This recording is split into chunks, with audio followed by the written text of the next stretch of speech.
अगर आपको job switch करने के बाद भी same stuckness, same suffocation feel हो रहा है, सेम आप ड्रेन हो रहे हो प्रीवियस जॉब की तरह, इसका सीधा सा मतलब ये है कि आप अपने लाइफ में कुछ रियल चेंज लाना चाह रहे हो, लेकिन वो ला नहीं पा रहे हो। आप बस सरफेस लेवल को चेंज करने की कोशिश कर रहे हो। आप सरफेस लेवल का चेंज को फॉलो कर रहे हो, और सरफेस लेवल का चेंज का मतलब है कि आप प्रीवियस जॉब, एक जॉब में सफोकेटेड थे तो उसी तरीके का दूसरा जॉब पकड़ लिया है। बस वो काम अलग होगा, थोड़ा सा काम का नेचर डिफरेंट होगा, लेकिन जॉब तो उसी पैटर्न का है।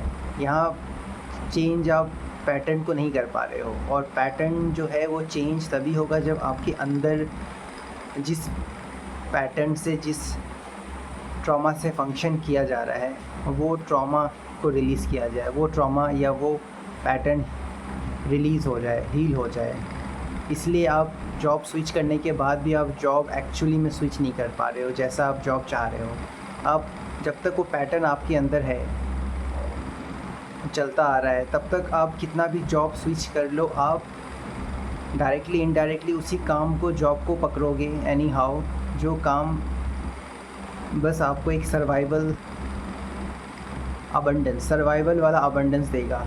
ये इसको हम अबंडेंस भी नहीं कह सकते हैं, बस एक सर्वाइवल पैटर्न तक आपको रखेगा, जिसमें आप फुल्ली ग्रो फील नहीं कर सकते, आप जिसमें इनफाइनाइट ग्रो में स्टेप इन नहीं कर सकते, क्योंकि आप पूरी तरीके से, आपकी पूरी बॉडी उस फियर से फंक्शन कर रही है। और अगर आप वाकई में अपने अंदर, अपने लाइफ में चेंज लाना चाहते हो, तो आपको अंदर से चेंज करना पड़ेगा। रियल चेंज अंदर से ही होगा। अभी आप जिस काम में हो, उस काम को इतना एफ़र्ट के साथ करो, 100% एफ़र्ट के साथ, कि वो काम आपको खुद क्लियरिटी दे दे। उस करेंट वर्क के बॉटम को टच करो, रॉक बॉटम, करेंट जॉब का जो रॉक बॉटम है, आप उसको टच करो। जब तक आप उसको टच नहीं करोगे, तब तक आप ये क्लियरिटी नहीं पा पाओगे कि उस जॉब को आगे कंटिन्यू करना है या रहना है। इस तरीके से आप स्टक रह जाते हो।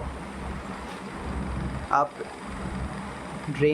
स्टक फील होने की वजह से उस काम को अधूरा करते हो। ये बिल्कुल वैसा ही है जैसे कि आपने समुद्र में डाइव किया और अब कुछ नीचे तक, थोड़ा सा डीप डाइव करके और वापस आ गए, फिर वापस गए, वापस डाइव किया, वापस आ गए। आप पूरी तरीके से रॉक बॉटम को टच करके नहीं आ रहे हो। जब तक आप समुद्र के रॉक बॉटम को, सी के रॉक बॉटम को टच करके नहीं आओगे, आपको समझ में नहीं आएगा, आपको क्लियरिटी नहीं मिलेगी कि यहाँ पे अब कुछ नहीं मिलने वाला, यहाँ पे बस इतना ही ग्रोथ था।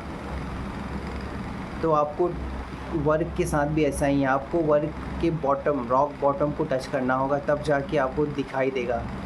और उसके लिए आपको पूरे एफ़र्ट के साथ, पूरा शिद्दत के साथ आपको उस काम में डूब के करना होगा, तभी जाके आप उस रॉक बॉटम को टच कर पाओगे।